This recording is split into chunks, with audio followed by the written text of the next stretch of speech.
השלום וברכה, צופים וצופות, נכבדים ונכבדות של ערוץ טוב.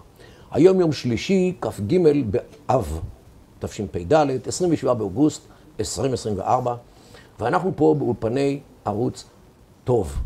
אנא, תמכו בנו בכל סכום שיעלה על רוחכם, מתחת לנגן יש קישור. אנחנו פה נמצאים עם האישה הכי חשובה בכנסת ישראל. חברת כנסת גלית. אבא שלי היה חותם על ההגדרה הזו. גלית אטבריאן דיסטל, או דיסטל אטבריאן, התכליתי. מהבית את אטבריאן. נכון. מנישואין דיסטל. זה שם משפחה פרסי, משני הצדדים. מה פירוש השם אטבריאן, את יודעת? משהו שאיכשהו מתקשר ללווה בריבית. זאת אומרת, אני לא יודעת בדיוק מה הפירוש. סבא של סבא היה, עבד בבנק, באספהאן. זה היה התפקיד שלו, אז נהגו לקרוא לאנשים על שם העבודה שלהם. לא יודעת בדיוק איך זה יושב על זה, אבל זה משהו שקשור להלוואה בריבית מותרת בבנק. ממה שאני מניח, זה בנוי על מילה ערבית בכלל, אעתיבר, שחדרה לפרסית, כמו הרבה מאוד מילים ערביות. אעתיבר פירושו כבוד. וואלה. הערכה לאדם. אמון. זה בגלל שיש בו אמון, יש אליו הערכה, יש לו כבוד. מעניין. זה אעתיבר בערבית, והאיראנים הורידו את העין פחות או יותר, הם מורחים את העין, ולכן אעתיבר, יען, זה עכשיו הסיומת. זה הסיומת השגורה, יען, כן. זה מה שליבי אומר לי, האטימולוגיה של השם.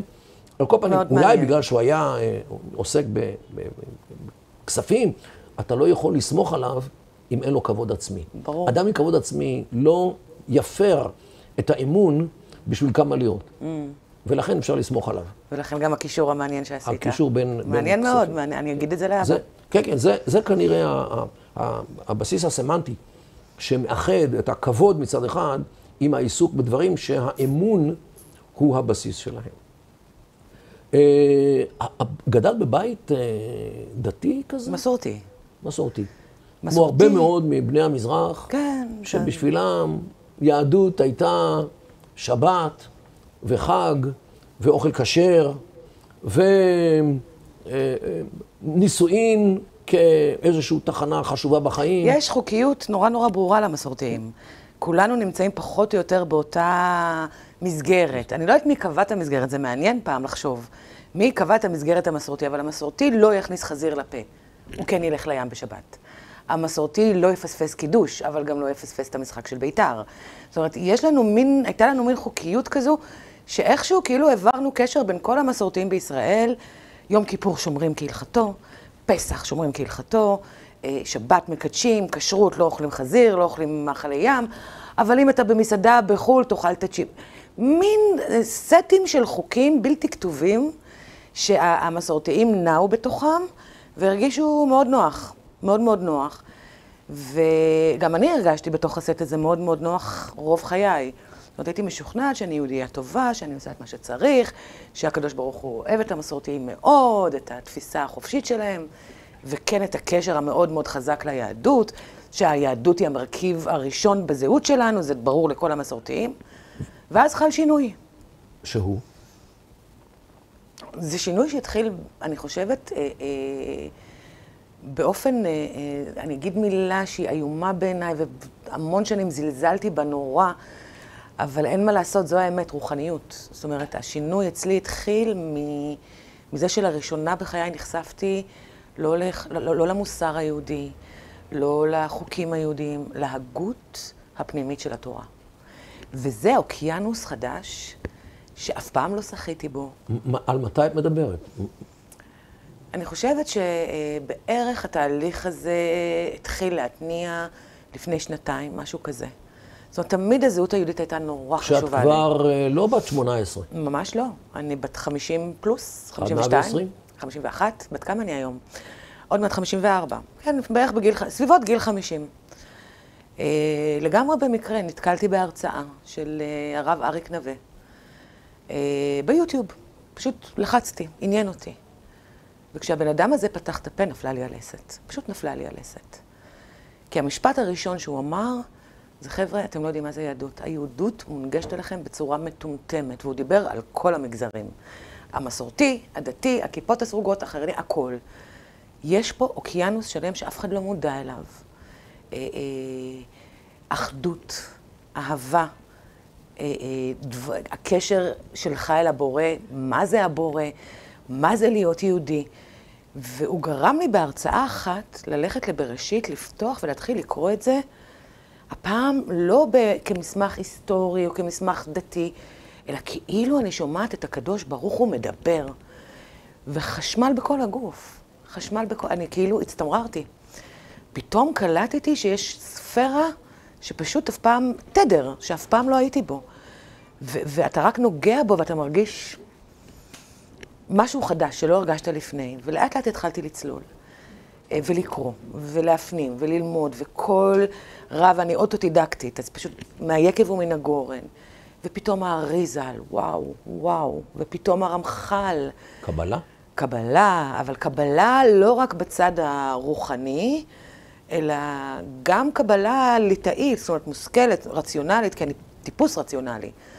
אני צריכה שהדיבור יהיה רציונלי. מצד שני, אני מאוד נמשכת לרוחניות, אז השילוב הזה בין השניים מאוד מאוד קנה אותי. והתחלתי, אתה יודע, להקשיב לרבנים שליקטתי, לקרוא על דברים שפתאום ניגעתי לטניה.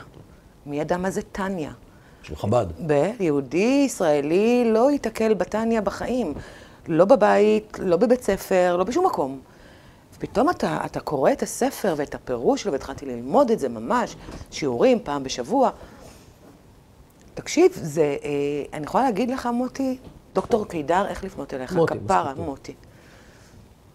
שהתחושה הכי גדולה שהייתה לי זה פספוס. פספוס. לא יכול להיות שאנחנו לא יודעים את זה, לא יכול להיות.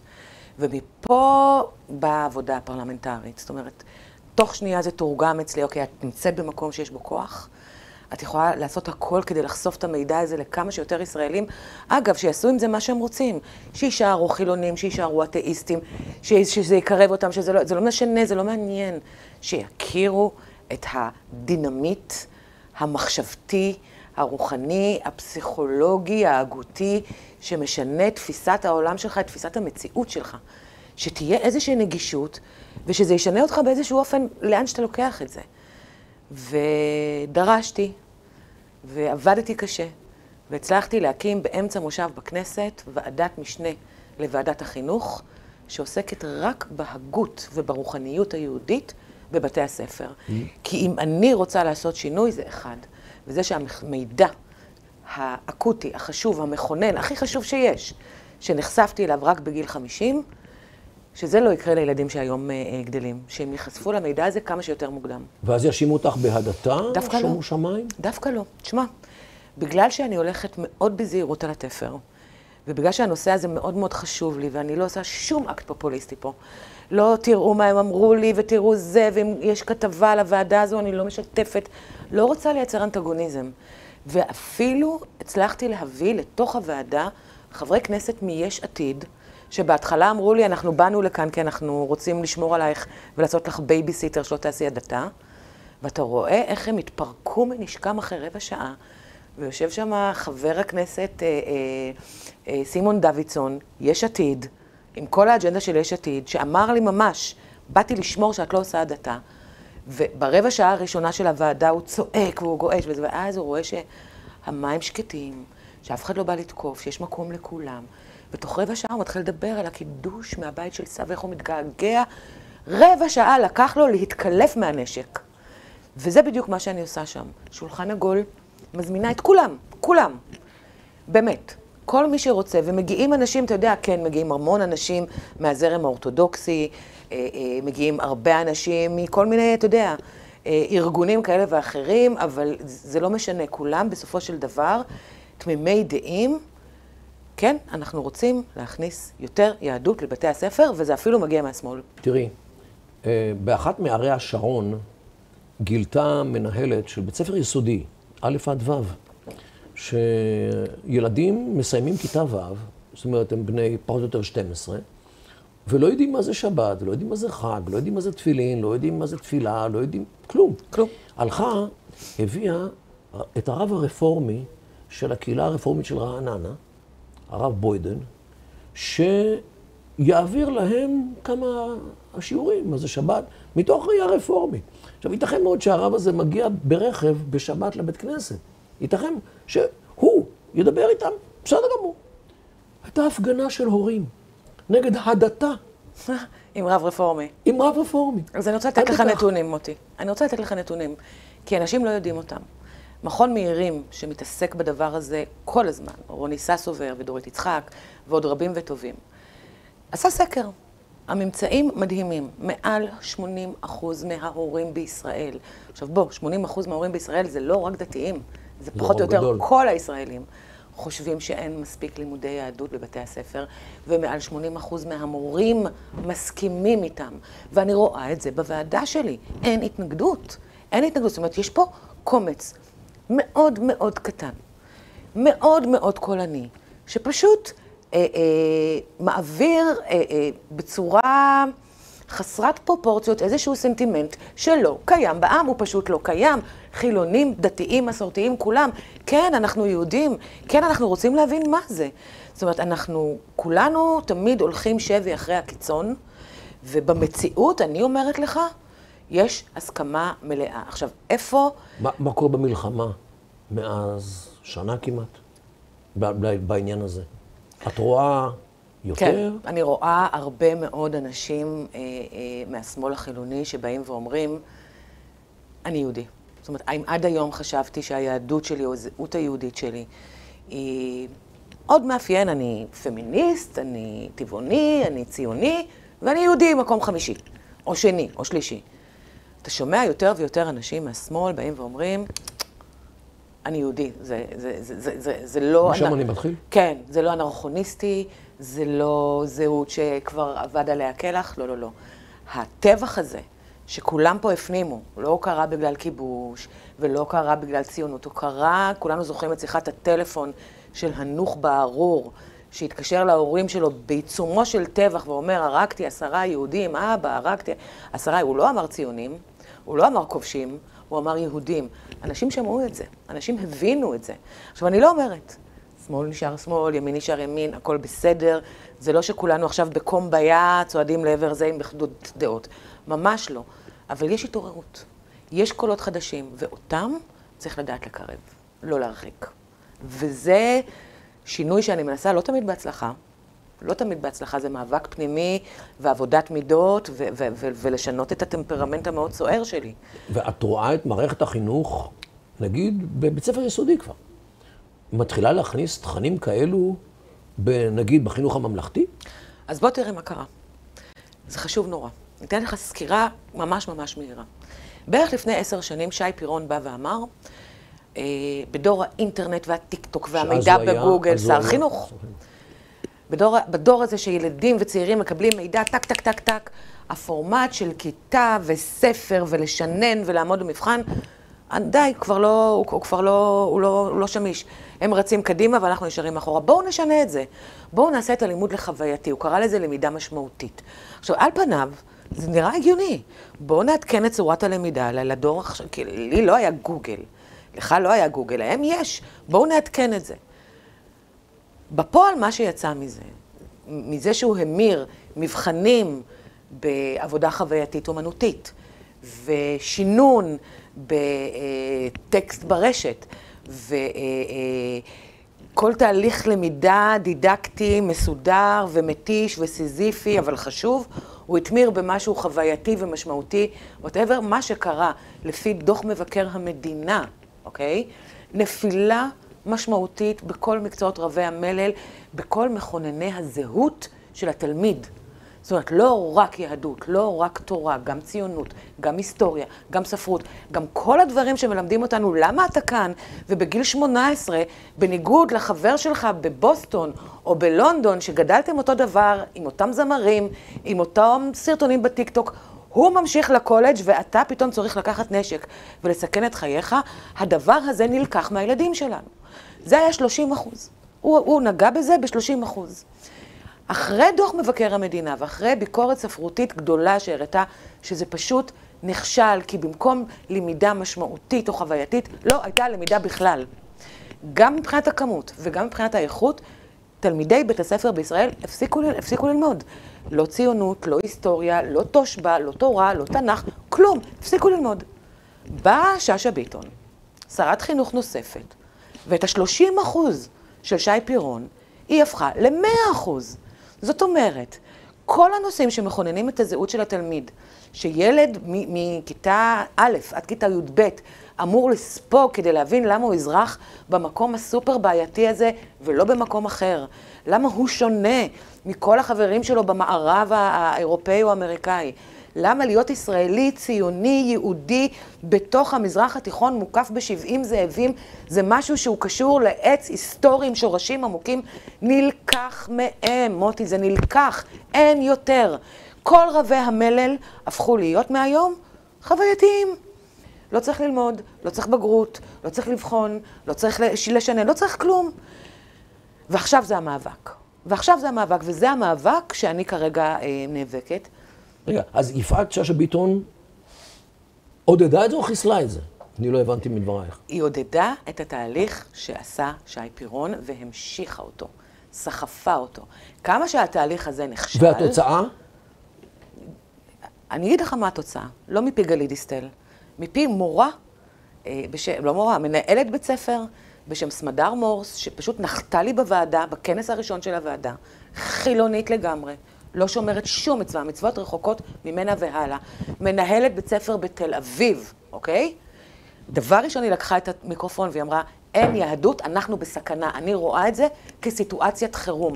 התלמידים שלי לא לומדים כלום על הזהות שלהם. מנהלת בית ספר חילונית לחלוטין בתל אביב. אז אם היא אומרת את זה, כנראה שזה נכון. עכשיו, איך זה בא לידי ביטוי בנתונים?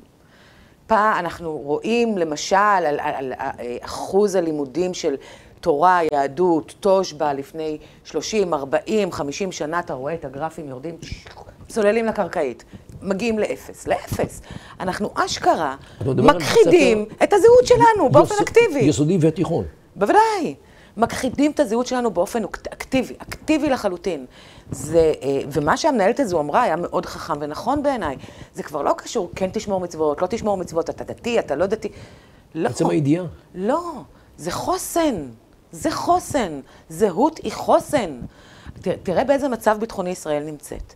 תראה את הילדים שאנחנו שולחים לצבא. לילדים של הדור הבא, לא יהיה את החוסן הזה. אגב, בגלל הריק שיוצרת מערכת החינוך, יש פריחה אדירה של המכינות הקדם צבאיות. לא רק. המכינות הקדם צבאיות במשך כשנה, כשהן פועלות, כשהנערים והנערות מגיעים לשם אחרי התיכון, למשך כשנה, בעצם ממלאים להם את כל מה שמערכת החינוך לא עושה. פשוט החליטה, אני אנסה להיות רגועה, אבל הדבר הזה מעביר אותי על דעתי. באיזה זכות אתם לוקחים את הזהות של הילדים של מדינת ישראל, של העם היהודי הקדוש והמדהים הזה, למה? למה אתם מסתירים? אני חשתי גזל. כשאני התחלתי להתעמק ולהבין מה זה באמת היהדות וכמה מטומטם האופן שבו הציגו לי אותה במערכת החינוך, באתי ובאמת דפקתי על שולחן בכנסת ואמרתי, גזלו ממני את הזהות שלי. אני עוד למדתי. אני עוד הייתי במצב הטוב, עוד לימדו, עוד נעשו מאמץ. היום גם אין מאמץ. ולכן, אני אמרתי את זה לא פעם ולא פעמיים, ואני אחזור ואומר את זה בכל הזדמנות אפשרית. הוועדה הזו היא לא ועדת אווירה. הוועדה הזו היא לא ועדת, אוי, תראו כמה רע. לא. הוועדה הזו תסיים את דרכה בחקיקה. אני יותר לא סומכת על אף אחד. יואב קיש, שר החינוך, מאוד איתי כרגע. אנחנו מתכננים חקיקה שתכניס את לימודי התורה, הציונות, ההיסטוריה, היהדות, לתוך לימודי הליבה, כי הם כבר לא בלימודי הליבה. לא חובה.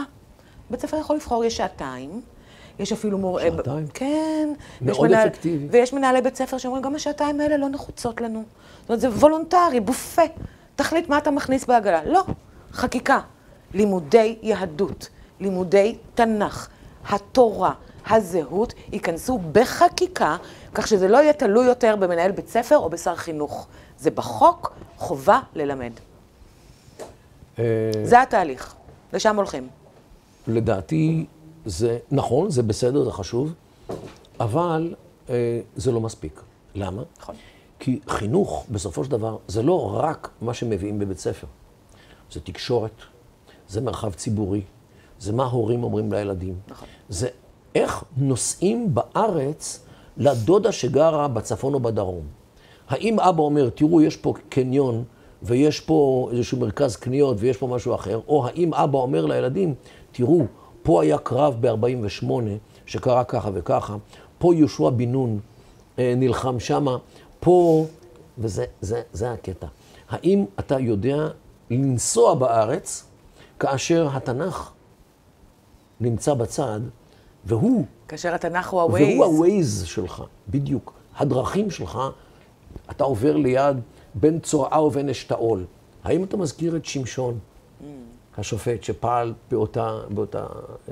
האם כשאתה עולה בקסטל, לכיוון ירושלים, וחבר'ה, פה היה קרב לא נורמלי, ב-48, פה נהרגו אנשים. האם כשאתה עובר בעמק איילון, אתה מספר לילדים שלך, פה היה מחנה מעצר של הבריטים, שבו השיבו את אנשי האצ"ל ואנשי הלח"י, בלטרון. זאת אומרת, האם ההיסטוריה, גם הרחוקה וגם הקרובה, היא המפה שעליה אנחנו נוסעים, או האם המפה שלנו זה איפה הקניון, ואיפה תחנת דלק, ואיפה זרה, כי יש מבצע. כן, או איקאה. וזה, או המסעדה הקרובה, או איזה מסעדה, פעם אכלנו פה, פעם אכלנו שם. את יודעת מה? גם סיפורים של אבא על המילואים שלו ועל השירות הצבאי שלו. פה היה מחנה שלנו בטירונות, פה היה קרב שבו השתתפתי במלחמת זו וזו. זה הדברים. ולדעתי, ההורים הם החינוך האמיתי, וזה כאן אני אתן לך איזשהו, בקצרה את המשנה החינוכית שלי. איך הורה יכול, אם הוא עצמו לא למד, אתה יודע, היום ההורים של הילדים האלה זה חבר'ה שגדלו בשנות ה-70 וה-80 ואפילו ה-90. הם לא למדו כלום, לא למדו כלום. תתחילי מהמודעות. ואני אגיד לך מה הפילוסופיה החינוכית שלי. חינוך זה מהבית. ידע זה בית ספר. נכון, מסכימה מאוד. חינוך זה חינוך למידות. חינוך תהיה הגון. אי אלימות, כבוד. זה לומדים מגיל 0. כשאתה מגיע בגיל 6 לבית ספר זה כבר מאוחר מדי. ללמד ידע על תכבד איש, תכבד אישה, תכבד זקן, תכבד זקנה. דבר כמו בן אדם, אל תירק, אל תבעט, אל תצבות, אל תנשוך. זה כבר מאוחר מדי להתחיל בבית ספר. או בגן. נכון. זה צריך מגיל 0. נכון. זה חינוך. לימוד זה ביולוגיה ופיזיקה והיסטוריה וכל זה, זה בספר. לצערנו הרב, בגלל שההורים עסוקים, או בגלל שלא יודעים, או בגלל שלא מודעים, הרבה מאוד מהתפקידי החינוך שהם היו אמורים להיות בבית, בטבע הדברים עוברים לבית ספר, כיוון שההורים לא עומדים במשימה הגדולה הזו, מכיוון שהם עסוקים מדי, או בעבודה, או במשחקים, או בכסף, או בסכסוכים ביניהם. ולכן, מי יוצא קרח מכאן? הילדים. שמה הם מקבלים? תן לי להיות רגע הסנגורית של עם ישראל בעניין הזה, בהקשר הזה.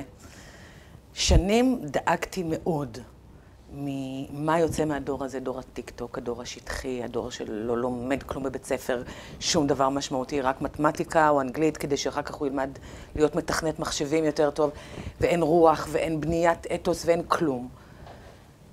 אבל עם ישראל זה עם ישראל, מוטי. אתה ראית בשביעי באוקטובר את הילדים האלה, השטחיים, הרדודים, שלא למדו, גלית, למה צריך 7 באוקטובר? לא, זה לא מה שאני אומרת, אני לא צריך. לא צריך 7 באוקטובר, אבל כשזה כבר קרה, איזושהי גדולה ואיזושהי גבורה בדור הזה שנחשב לדור על ידי רבים מאיתנו, סופר שטחי ורדוד ומפונק, פתאום ראינו שהגן היהודי בעת צרה הוא נצחי. הוא נצחי. אבל שוב, למה אנחנו צריכים עת צרה בשביל להיזכר מי אנחנו, מה אנו, מאיפה באנו ולאן אנחנו הולכים? תראה, פה... למה זה לא יכול להיות הנר לרגלינו, בוודאי בחירום, אבל גם בשגרה? מה, השגרה שלנו פה זה, כולם אוהבים אותנו, כולם רוצים אותנו פה. אם אנחנו לא נהיה לגמרי, כל הזמן, מודעים למי אנחנו, מה אנו, מה השורשים שלנו בארץ הזאת, למה אנחנו שואפים כעם, לא כבודדים, כעם. אז מה יחזיק אותנו פה? יש מול משהו... כל נהרי הג'יהאד שמסביבנו. יש משהו מאוד מתעתע בלהיות ישראלי. כי כביכול, ישראל היא אחת המדינות הכי מערביות שיש. כביכול. זאת אומרת, גדלים פה ילדים. סטנדרט מערב אירופאי. ממש, אבל בחוד החנית. זאת אומרת, אתה רואה את הטלוויזיה, את המחזות, את האופנה, את המוזיקה, הדברים, התרבות, החוויה, ההוויה, האוכל, הקולינריה. טופ עולם מערבי. אתה יודע, יהודי, אתה שם אותו, הוא יצטיין, לא משנה איפה. הייטק? הייטק, הכל. בטכנולוגיה, במדע, בכל תחום אפשרי, אנחנו הטופ של הטופ. והחוויה היא חוויה סופר מערבית פה. אנחנו לא מודעים עד כמה. סופר מערבית. יש ערים ומדינות בארצות הברית הרבה פחות מערביות מאיתנו. מצד שני, אתה לא באמת כזה. אתה לא באמת כזה. אתה חי בשכונה מסוכנת, וכשאתה מגיע לגיל 20... שהיא לא רוצה אותנו בגלל שאנחנו כאלו. ברור. בגלל שאנחנו שונה. ברור. אנחנו אירופאים באזור מזרח תיכוני. אנחנו יהודים בתוך אזור שהיהדות בשבילם זה דין בטל, דת בטלה. פתאום אנחנו חזרנו לחיים, וזה מאיים עליהם. הם, מבחינתם, האסלאמיסטים, רואים בנו איזושהי סכנה לאסלאם. למה? כי אם היהדות חוזרת לחיים, מה יהיה עתידו של האסלאם שהגיע לעולם בשביל לבטל את היהדות? ברור. ולקחת את כל מה שאי פעם היה יהודי. עצם שיבת ציון, עצם העובדה. הרי מה היה הנרטיב? אגב, גם בנצרות, לא רק באסלאם. אחר כך הכנסייה הקתולית הורידה את הדבר הזה, היה להם שם באמת בעיה תיאולוגית מאוד חמורה. ועד שנות ה-60 לא הכירו במדינת ישראל. נכון, והייתה בעיה תיאולוגית מאוד חמורה. כי הבסיס גם של הנצרות וגם של האסלאם נגד היהדות, למה היהדות כבר לא, לא רלוונטית? כי תראו, אלוהים לא אוהב אותם. הוא לא אוהב אותם. תראו מה עושה להם. לא, הוא ביטל את היהדות בחר בנו. בדיוק. אבל איך אנחנו מוכיחים את זה שהוא ביטל אותם? בגלל שהוא פיזר אותם בכל העולם, בגלל שהם כבר לא חזרו לארץ ישראל. ואז כשאנחנו חוזרים... ואין להם ריבונות ואין להם שליטה. נכון, ואז כשאנחנו חוזרים ויש לנו ריבונות ושליטה, אז אולי הוא כן אוהב, אז מה עושים עם הדבר הזה? מה עושים? כי זה באמת מערער את היסוד האסלאמי והנוצרי. ולכן, אם אנחנו לא נהיה מודעים להיסטוריה שלנו, לזכויותינו, למהות שלנו היהודית, אין לנו תקומה על ארץ אבותינו. ועל זה אני שוקדת. כל הכבוד לך. תודה רבה. תודה רבה לכם. היה לי מרתק, מוטי. תודה רבה לך, גלית. ותודה רבה לכם על ההאזנה. אם אתם רוצים לתמוך בערוץ טוב, מתחת לנגן, אנא הואילו לתמוך. תודה רבה. אקטואליה יהודית עולה קומה עם טוב פלוס. הפלוס שלכם, עבורכם, בזכותכם. לדעת יותר את האמת כולה. בערוץ עצמאי, לאומי, יהודי, וחוויית צפייה שלא פגשתם. הצטרפו היום.